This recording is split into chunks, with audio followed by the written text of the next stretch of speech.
சீமானுக்கு கள அரசியல் புரியவில்லை என சர்ச்சையாக பேட்டி கொடுத்த காளியம்மாள் பற்றி இந்த காணொலியில் நம்ம தெளிவாக பார்க்கலாம். ஒரு தனியார் ஊடகத்திற்கு காளியம்மாள் அவங்க பேட்டி கொடுத்துருக்காங்க.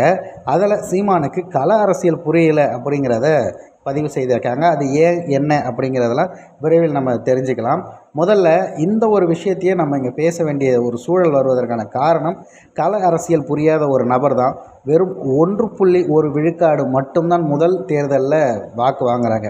அப்படி இருக்க கட்சி அடுத்த முறை தேர்தலில் நிற்க பயப்படும். காரணம் என்னென்னா, போன முறையாவது இது கிடச்சது, இந்த முறை ஏதாவது கிடைக்குமா இல்லையான்னு தெரியல, அடுத்து ஏதாவது ஒரு விஷயம் நடக்குமான்னு தெரியல, யாரோடாவது கூட்டு சேருவோம், இல்லை யார்கிட்டையாவது பணம் வாங்கிட்டு அந்த கட்சியோட இணைவோம் அப்படின்லாம் போவாங்க.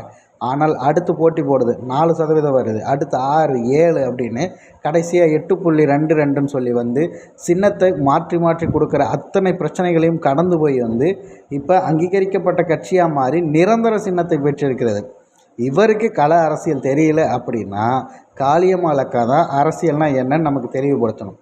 கள அரசியல்னு எதை குறிப்பிடுறாங்கன்னு நம்ம அனுமதிக்கிறோன்னா, பண ரீதியான விஷயத்தில் நாம் தமிழர் கட்சி மிகப்பெரிய அளவுக்கெல்லாம் முன்னெடுக்கலை. அதுவும் குறிப்பாக எங்கும் ஏமாற்றுவது, யாரையாவது வந்து கட்ட பஞ்சாயத்து செய்து பணம் வாங்குவது, அதன் பிறகு யார் அந்த ஒரு தொகுதியில் நம்ம ஒரு வேட்பாளர் தேர்ந்தெடுக்கிறோன்னா நல்ல பணம் வைத்த செல்வ செழிப்பான ஆளை தேர்ந்தெடுத்து அவங்கள பணத்தை செலவழிக்க விடணும் அப்படிங்கிற மாதிரி குறிப்பிட்ட சாதியினர் இருக்கக்கூடிய ஒரு தொகுதியில் அந்த சாதியினரையே நிற்க வைத்து வெற்றி பெற வைத்து அவர்களை சட்டமன்றத்துக்கு அனுப்பணுங்கிற மாதிரியான அரசியல் இருக்குல்ல, இதெல்லாம் திராவிடர்கள் செய்யக்கூடிய அரசியல். அதற்கு மாற்றாக வந்திருக்கோம் அப்படின்னும் போது அதற்கு மாற்றாகத்தான் செயல்பட முடியும். அதற்கான பிரச்சனைகள் எவ்வளவோ இருக்கிறது.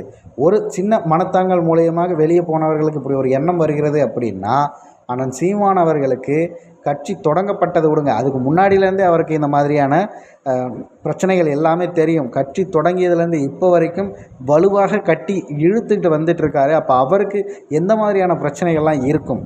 அவருக்கு கள அரசியல் புரியல அப்படின்னு அக்கா சொல்வதை எந்த வகையிலும் ஏற்றுக்கொள்ள முடியவில்லை. ஒருவேளை சீமானுடைய கள அரசியலில் இதெல்லாம் வந்து கொஞ்சம் சரி செய்திருக்கலாம்னு உங்களுக்கு ஏதாவது ஒரு கருத்துக்கள் இருந்தால் அதை கமெண்ட் பாக்ஸில் பதிவு பண்ணுங்கள்.